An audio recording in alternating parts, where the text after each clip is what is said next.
တော့ကျွန်တော်တို့ဒီ project စလို့ချင်းရင်ဆုံးလုပ်ရတဲ့ process တွေထဲကတစ်ခုပေါ့နော်ဒီ material submission လုပ်နေတာပါ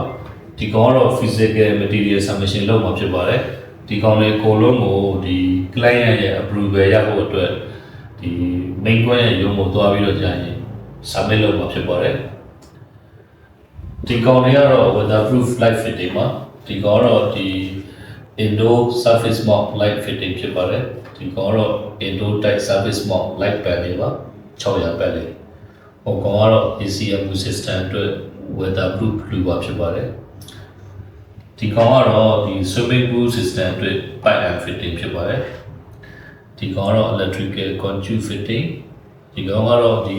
AC condensate drain အတွက် pipe and fitting ဖြစ်ပါတယ်ဟိုကောင်ကတော့ဒီ plumbing system အတွက် cold water hot water အတွက် PPR pipe and fitting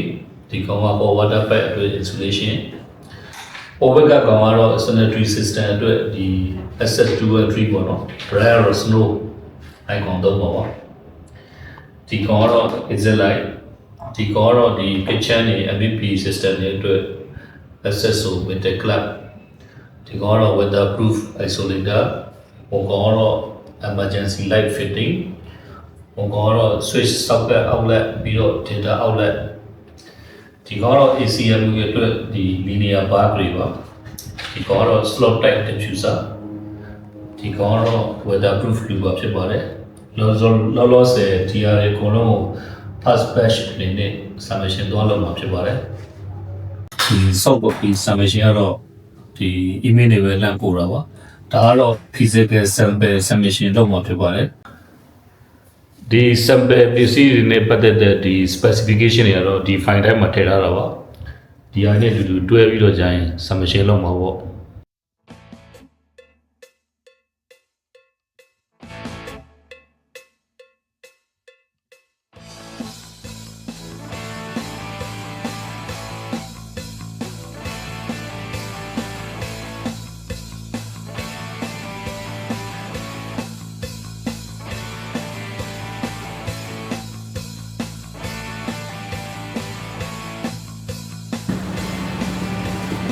တော့တင်ပြီးတော့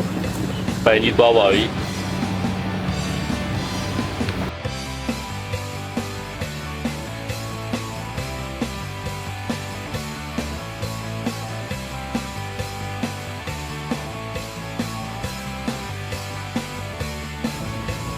ခုကတော့ဒီ material sample mock submission ကိုရောက်နေတာပါဒီမှာဒီ main contractor ရေကျွန်တော်တို့ MEP contractor ရေproject management client အကုန်လုံးပေါ့နော်ဒီအကုန်လုံးကဒီမှာရောက်နေကြတာပေါ့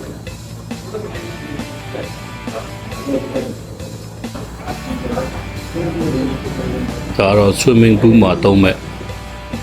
ပစ္စည်းတွေပါ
စီခဲမှာ